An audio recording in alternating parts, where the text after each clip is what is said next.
So Megan has worked at the City of Fort Collins since 2017.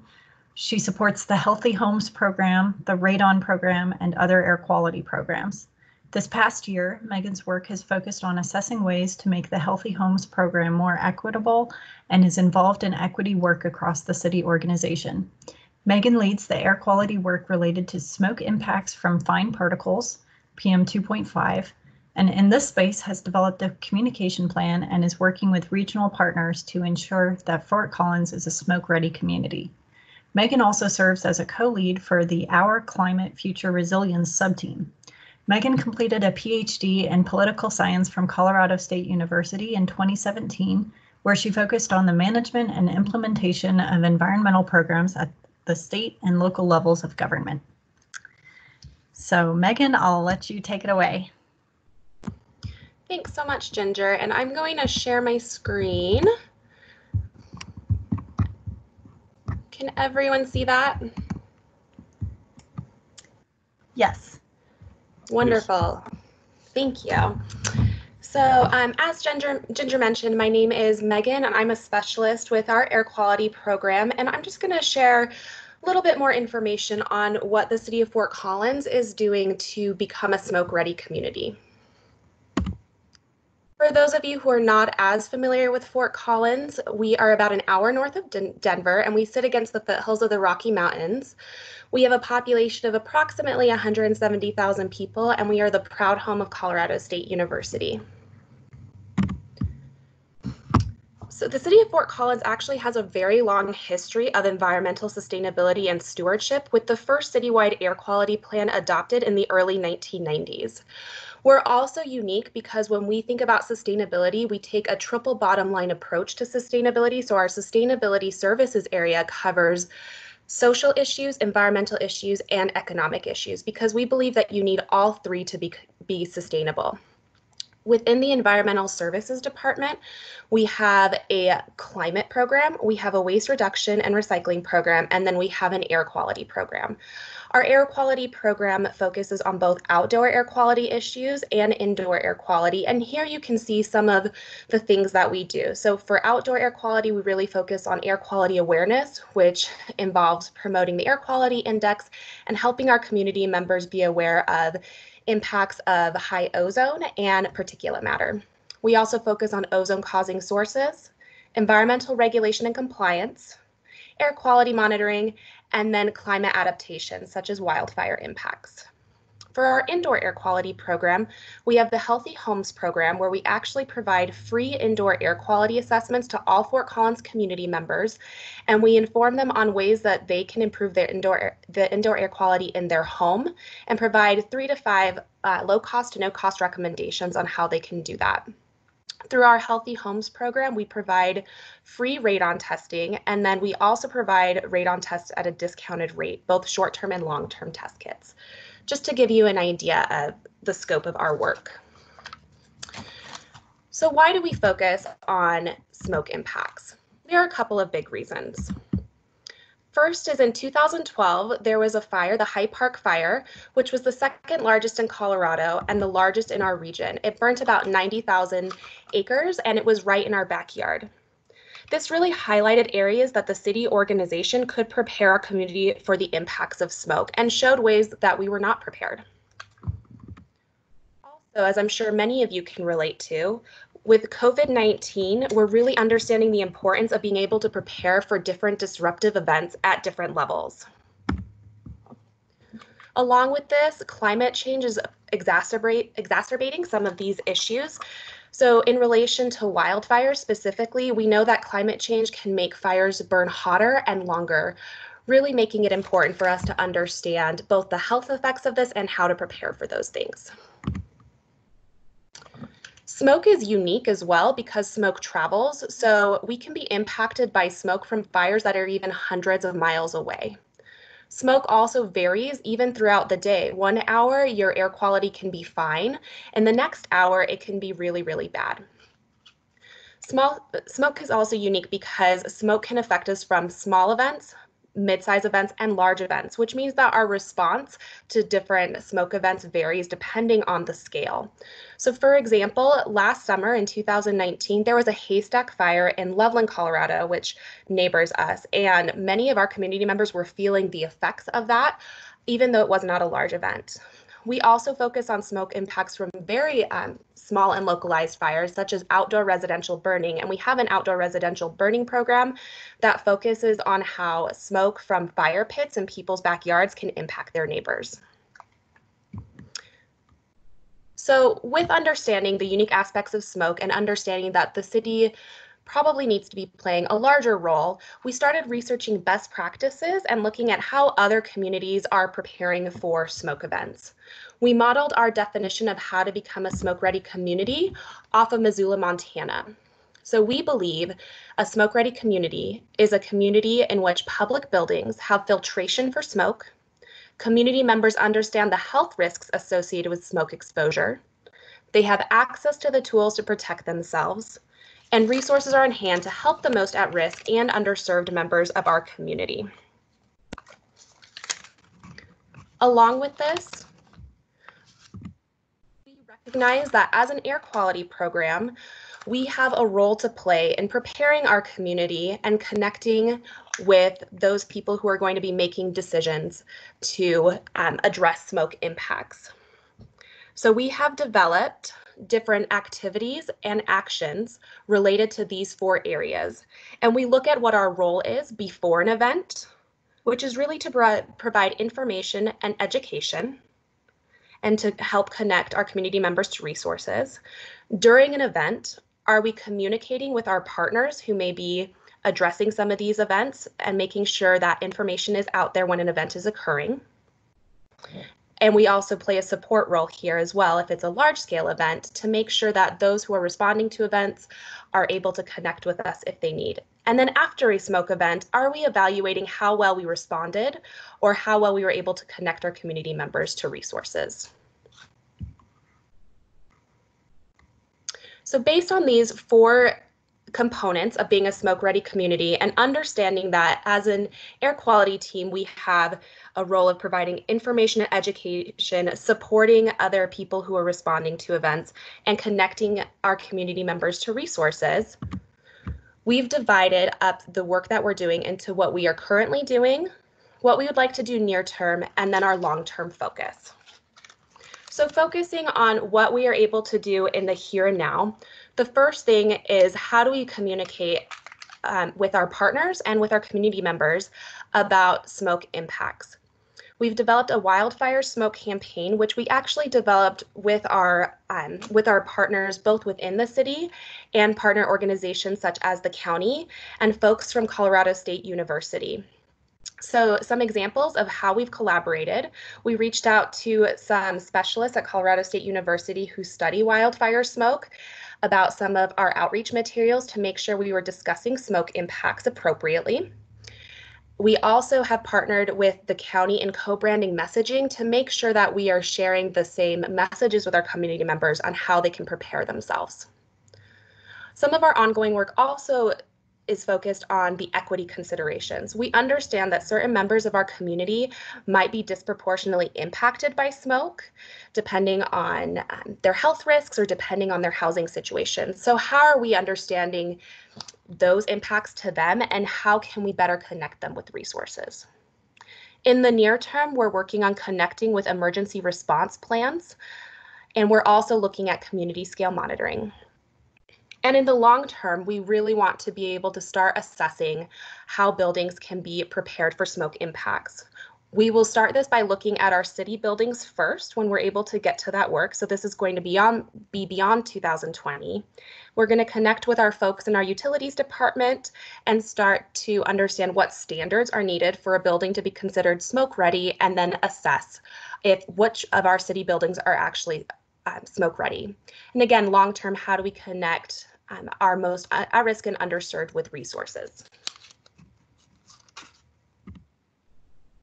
Here, I just wanted to show you a few examples of some of the outreach materials that we have developed. So this is our wildfire smoke preparedness rack card. So again, it includes information on what wildfire smoke is made of. This is, helping people to know what the risks are and understand how that impacts their health. The other side of this card also talks about how best to prepare yourself for smoke impacts at home and in your car. So at home, it's about closing windows and doors, and if you have a central air system, being able to turn it on to recirculate. If you do not, we provide resources on how to create a clean airspace within your home. Another example of some outreach material that we just created was an air quality and outdoor event guidance document. This was actually based on a pilot from our recreation and our parks department on how they make decisions on when to cancel or move events for participants in their programs. This is where we really worked with our partners at CSU and the county to develop this. So it includes air quality thresholds based on EPA and CDPHE guidelines. And here, as you can see, we have the air quality index for where our air quality is at that day, a statement talking about the level of concern, and then a recommended action. This is available on our website for organizations or event planners so they understand what to do if air quality becomes unhealthy. And here we provide information on both particulate matter, which relates to smoke, and then ozone, since Fort Collins is in the non-attainment zone for ground level ozone. And then, as I mentioned, not everybody has the same ability to protect themselves with filtration systems in their homes. So we've developed an infographic on portable air cleaners because those can be really helpful when creating a clean air room within your home. In the near term, we would like to focus on developing a particle monitoring plan. So as I mentioned at the beginning, smoke varies spatially and temporally. We have one regulatory monitor, and we have started to add several low-cost monitors. We also have a website that shows real-time data as it relates to air quality conditions. We know that low-cost monitors are not as accurate as the regulatory monitors, but they are good smoke indicators to see where smoke is happening. So our goal is to develop a monitoring plan to expand our low-cost monitoring network. We've already reached out to CDPHE, CSU, and the City and County of Denver to discuss some of our goals with this. Here you can see what our goals are. Again, to increase our representation of spatial and temporal variability, to promote public awareness as it relates to smoke, inform responders, and to expand citizen science. One of the challenges with this is being able to identify sustainable funding for this. And this is something that, as we move into a budget-constrained environment, we are going to continue to be looking for sustainable funding sources. And our air quality program manager, Cassie Archuleta, is on the call if anyone after this presentation has questions about our monitoring plan. Finally, I just wanted to end with a little bit more about what you do when crises converge. We know we're in the midst of a pandemic, and we also know we're in the midst of wildfire season. So what happens when you have a wildfire and you have a pandemic? How do you best protect your community members? This has really raised a couple of big issues for us. One is the debate on masks, which feels like it's never ending when you talk about smoke impacts. So we know that for masks to protect people from smoke, they need to be P95 respirators and they need to be well fitted, which means that the cloth face coverings that we're all being encouraged to wear do not actually, for COVID purposes, do not protect against smoke. So it's about making sure that we're really messaging that appropriately. We also know that there is a shortage of P95 respirators, so it's about telling people how to limit their exposure to smoke rather than trying to find a respirator to wear to continue outdoor activities. The other big thing is how to best prepare a clean airspace. Research has shown that the best thing that people can do is to prepare themselves in their own homes to reduce smoke exposure. So it's do you understand how your ventilation system works or your filtration system works? And if you don't have proper filtration, do you have the resources and the knowledge necessary to create a clean air space within your home? This is also why we developed, part of why we developed that portable air cleaner infographic that I showed earlier. The CDC has some great recommendations for community and for organizations who may have to set up places for evacuation and clean air shelters on how to socially distance and ensure that they're able to respond to the concerns with COVID-19 as well as wildfire smoke. So for us, it's really about making sure we're messaging that and connecting our community members to those resources. We have also sent information to our Emergency Operations Center about some of these questions if we were to have a wildfire in the midst of the COVID-19 pandemic, so that they know what considerations they should be making when they are developing those emergency response plans. That is all I have, and I am open for questions.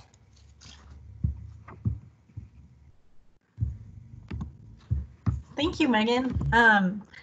I guess I'll kick it off with a question about, do you have any idea how many cities in Colorado or in the US have smoke-ready programs?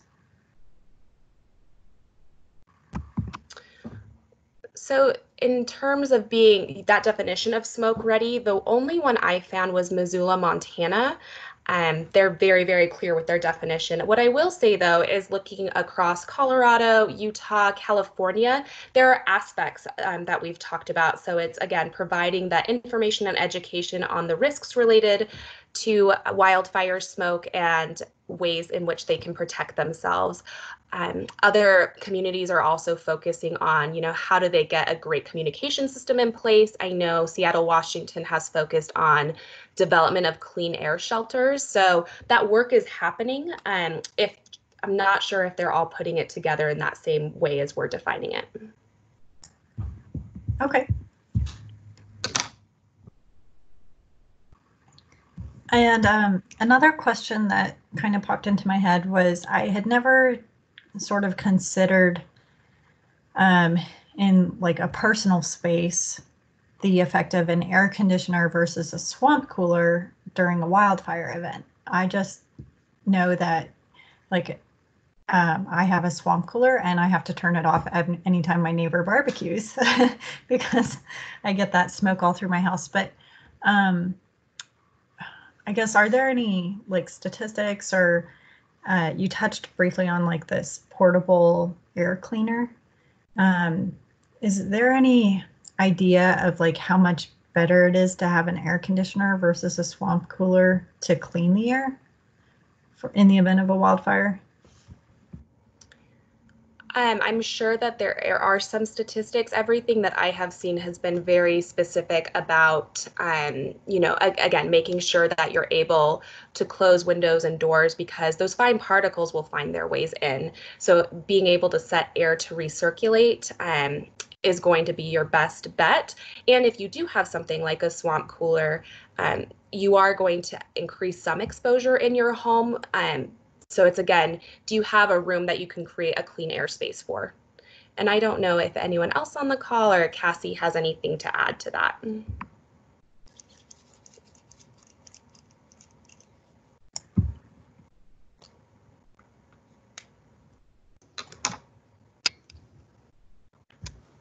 Hey, Megan. I can add really quickly that one thing that we've heard is, at least for air conditioning systems, installing a recommended MERV 13 air filtration. So filtration is going to really impact, if you're introducing outdoor air coming indoors. And we'll hear recommendations for things like MERV 13, which is pretty fine.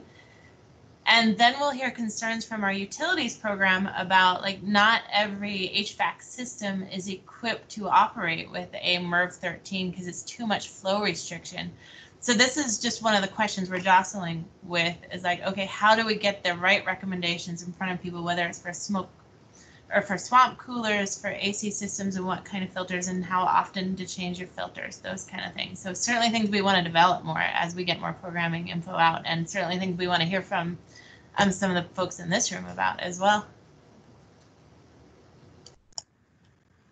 definitely. Okay, thanks. Ginger, this is Miriam. I have a quick question. So I'm wondering what you're doing, if anything, about regional sort of communication with the other cities in the area, and how the work that you're doing here, is that something that can be communicated to the other local cities and basically the Front Range region? Yeah, thanks, Miriam, for that question. So we are working with Larimer County, which involves more communities than Fort Collins. So we have some shared messaging for that. So for example, if there is an air quality alert, and this is actually for both ozone and for particulate matter, then the county can share out social media posts, so Twitter, Facebook, whatever, related to that. And then what they have done is they have a link to our webpage with our specific resources. And so that's accessible for other communities, at least within Larimer County. And I think that moving forward, that's something that we would also continue to like to do, is to be able to talk more with more regional partners. And also with our air quality monitoring plan, Cassie has started reaching out to the city and county of Denver to talk more about what that could look like regionally. Great, thank you.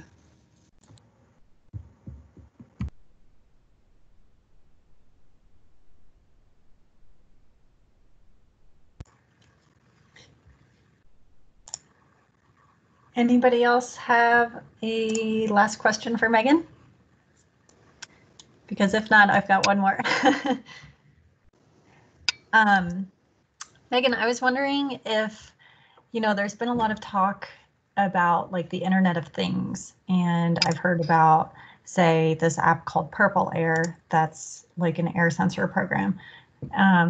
And that's also, I think, one of these like low cost sensors where people can attach, I think it's a PM filter on there to their phone. And I was wondering if there's any way that you guys can take advantage of this sort of public information to advance your program at all.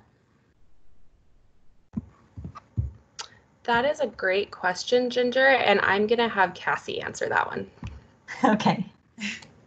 Right, and I should have introduced myself when I popped in before, but Cassie Archuleta, I work with Megan with the City of Fort Collins Air Quality Program. So you're asking specifically about, well, Purple Air and the Internet of Things and getting more monitoring out there, potentially on phones.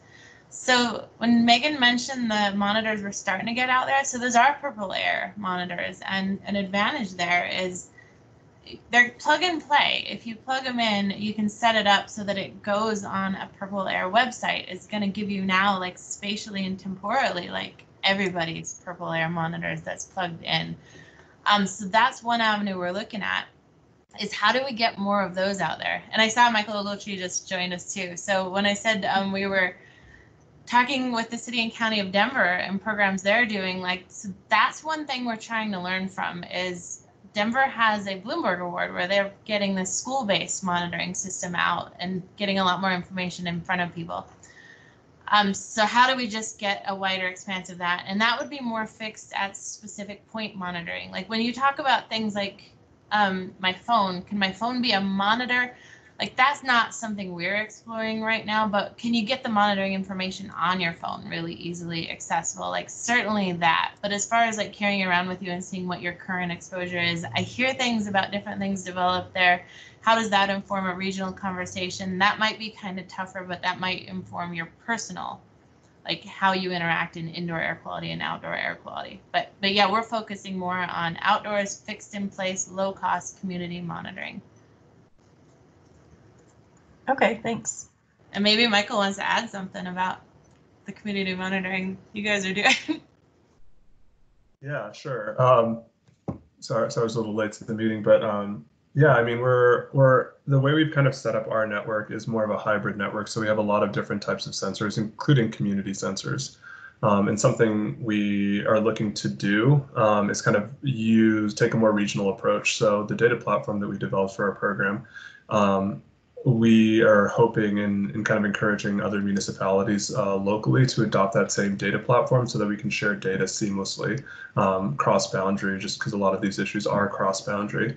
And then in terms of getting local data on phones, we actually just wrapped up the RFP process for a phone app for our program that would leverage our sensor network. So in Denver, we would be able to do things in the future like, ping the nearest sensor based on your geolocation on your phone to be able to give you, relatively hyper-local air quality. Our network in Denver is now up to about 25 sensors.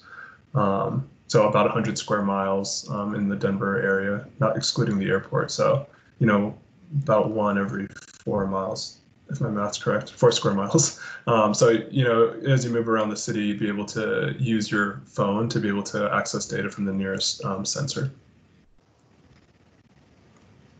Well, and actually, I just thought of one more thing, even just to add to that conversation. Things are evolving so fast. Like CSU approached us recently. They're working on a grant opportunity with wearable sensors. So a little bit different kind of conversation, but sort of a sensor you can wear on a lanyard.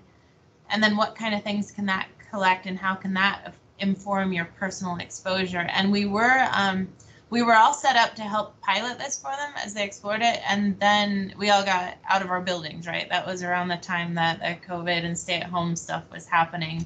So we didn't get to pilot something like that, wearable sensors in buildings. But I know CSU is still exploring some newer technologies there.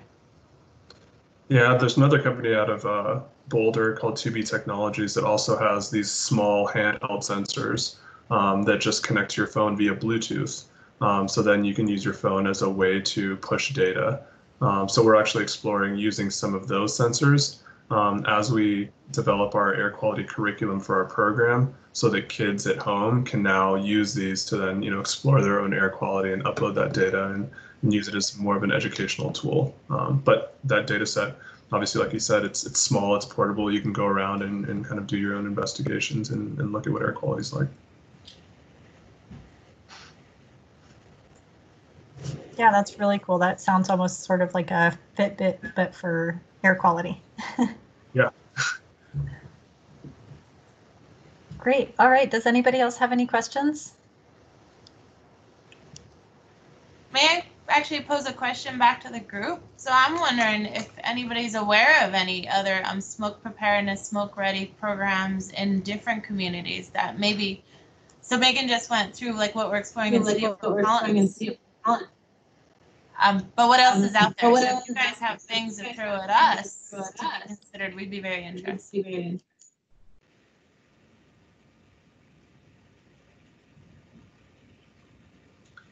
Cassie, I was actually a part of a working group around fire and smoke.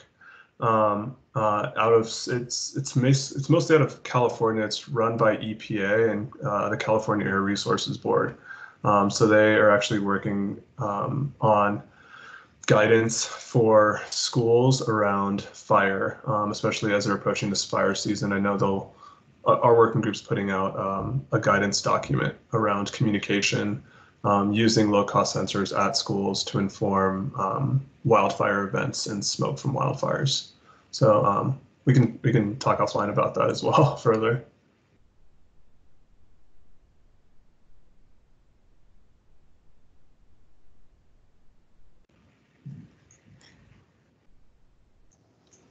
I'll add one more thing too. So I saw that 2 members of City of Fort Collins has an air quality advisory board, and I saw at least 2 members are here. So I'd invite them to even share with this group. Like, we had a meeting this week and they were expressing interest in what else can City of Fort Collins do. So I don't know if Matt, you or Karen have anything you want to say about any direction you guys want to see the City of Fort Collins go in.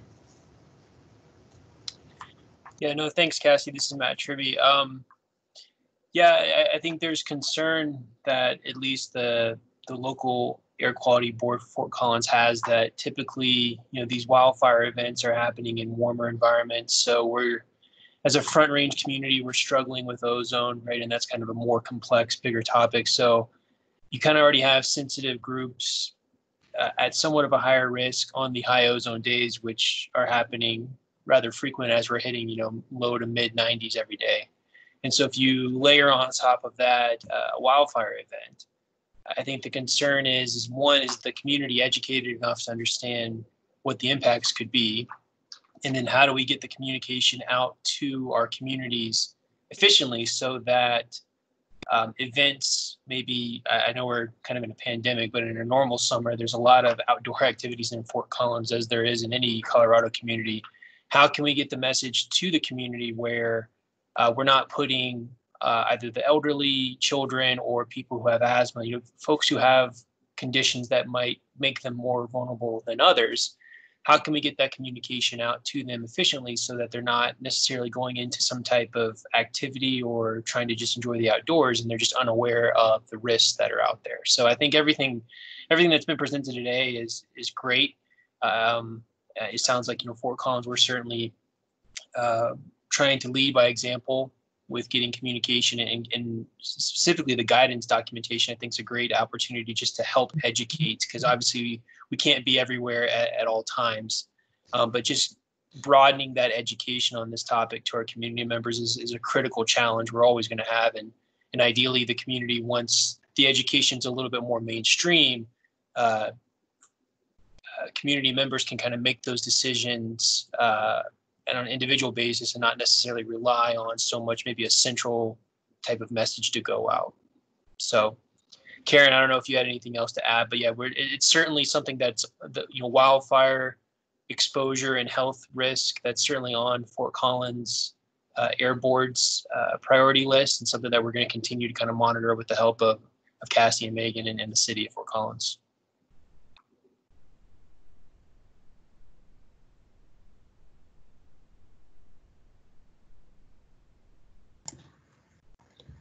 Thanks for that input, Matt.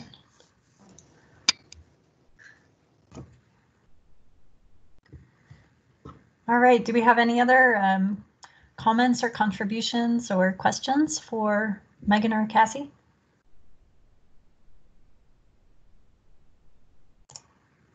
All right, well, thank you everybody for attending. We will have this presentation posted on the AWMA website in a few days, I think, so you can always access it there. And Megan, thank you so much for teaching us all about the program today. We hope everybody stays safe and healthy, and yeah, we appreciate everybody attending. Have a great day. Thank you. Have a great day. Thank you. Bye. Thanks. Thank you.